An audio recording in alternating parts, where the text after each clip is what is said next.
Welcome to Plus Talk on Plus Life, where we're all about turning positive into a plus. You know, the holidays are now behind us. We're into a new year, and my guest today, Renato Perez, is a psychotherapist and a counselor based out of Los Angeles.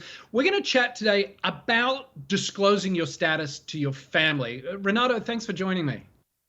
It's a pleasure. Thank you for having me.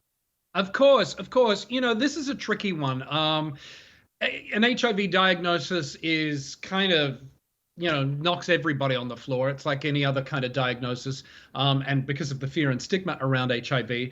So we have just come out of the holidays. It is time when families all come together. And it can be tough for people sitting on a secret like HIV. What sort of advice do you give your clients when it comes to coming to terms with their HIV status and whether or not to tell their family? Sure. So I'm a therapist here in Los Angeles, and unfortunately, I do deal a lot with HIV status. My focus is working with the queer community. So of course, there's that stigma already attached to the HIV status. One of the first things that I always tell my clients is to think about safety. Safety is the number one thing that I want them to think about. If you share your status with anybody in your family, with anybody in your community, would you be safe? Would you be in trouble? And so that is really applicable for a lot of our younger kids who may still live with their parents, or even for our older folks, because their economic or their financial situation may not be dependent on themselves, and they may be depending on somebody else. So them coming out with their HIV status could potentially risk them to be out of their home. Could So, potentially violence as well. yeah, so that's tricky though, because if you're a young person, and you're in some of these communities where it is a little tougher to have these conversations, if you are worried about family violence or a negative reaction that could be, put you in physical harm, where do you Mhm. go? Sure. So one of the exercises that I always have most of my patients and my clients do is kind of like doing a circle of trust. So the circle of trust, you would put the people that you for sure know, or that you are most 100% sure that you're going to have a positive reaction. So that could be your best friend, that could be someone that's already pretty aware of your situation. And then we have like an outer circle, and those are the people that you're okay with telling. So you would want to start first with telling the people that you're super comfortable sharing this information, and then moving on into the other ones. Creating a safety plan would be very important. So things like, if I were to be kicked out of my home, would I have a safety plan? Would I be able to go to my another friend's home? Would I be able to go to my partner's home? Would I be able to go to a community shelter, for example? So having a safety plan is very important in conjunction with knowing who to go to, right? So that's why it's so important for you to know your life circle.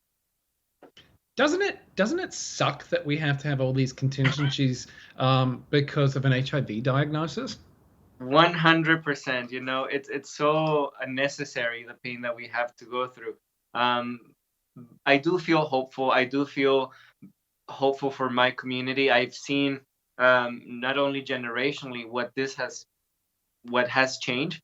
I know the generations back in the 90s were going through a lot more difficult things. Right now, we do have a lot more resources. We do have a lot of community, right? And which is another great resource, right? To be able to check in or connect with community organizations that do provide those support groups, for example. Even if your family or your friends don't support you and you can't connect with them, there's all these community organizations that you can bond with. They have support groups, and they have different things that you can tap into. How unhealthy is it to sit on an HIV diagnosis entirely by yourself and not communicate with anybody other than the person who told you your results? There are a lot of people who get their results and find out they're positive and then just shut down. That's dangerous, right? Of course, like I think like keeping almost every secret is kind of dangerous, but keeping a secret as HIV secret, it definitely is a very dangerous, because you want to make sure that you're talking about not only safety when it comes to violence and having a home, but also your health, right? Also, the HIV complications can cause already some changes in your system, you know. So it depletes some hormones in your body already. So definitely feeling depressed or anxious is going to be a really easy diagnosis to come around. Yeah, So I mean, yeah, we know that stress on the immune system is never a good thing. And obviously, getting into treatment and getting to undetectable is key for anybody who's diagnosed for with HIV. Thus, they can't transmit the virus. But the stigma is real. So, what is your advice? What is you talk about? You know, the ring of safety and people you trust. But what do you say to that person who says, I can't tell anybody. I've got nobody. There's no one. No one will understand. My life is over. mhm. You know, I do hear that a lot, you know, and one of the first things that I am able to tell them is like, you've already shared with somebody. You shared with me, you shared with probably the counselor that gave you the results, and finding that connection, that humane connection, that empathetic connection, even with me as a counselor, it's a huge deal. It's a huge connection that we already have. I'm here with you. I'm as a therapist, my job is not to heal, but it's to create spaces that feel safe, that we feel connected. At the moment of therapy or at the moment of counseling, we're just two souls connecting, and I'm here for you, whatever that means. Even if you don't have a family member or anybody else to share it with, sharing with me, it's a powerful thing. And what other resource? If someone is watching this now and they haven't had that opportunity to connect with somebody like you, how can they?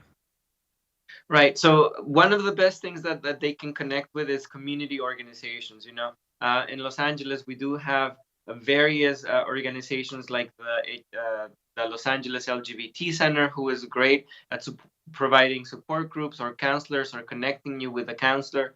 There's a lot of communities even online. So private groups on Facebook that you can connect to, that you can share your information and you can find community even on those virtual spaces. Yeah, I think of one that's fantastic on Facebook called the Institute of Many, or TIM. That's a really great resource for newly So diagnosed people, and people connect on that.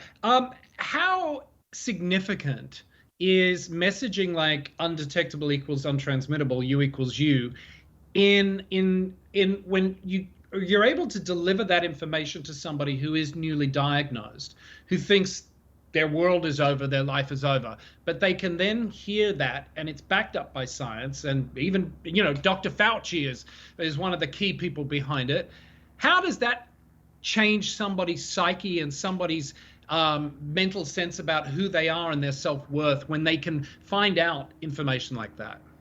100%. I think it's so important for us to have campaigns like that, to be able to share the information with the clients and the clients to be able to be receptive and receive it, right? To be able to get to a place where you feel, quote unquote, again, normal, right? Where you're able to understand that not only are you going to be able to have sex, you're going to be able to have community, you're going to be able to continue working, you're going to be able to continue with family support if that's available to you. One of my favorite quotes has been always, things may not get better, but you do get better. You get stronger, you understand, and information that you receive everywhere is definitely going to make you stronger. So get educated, get informed, and understand what it means to have a diagnosis.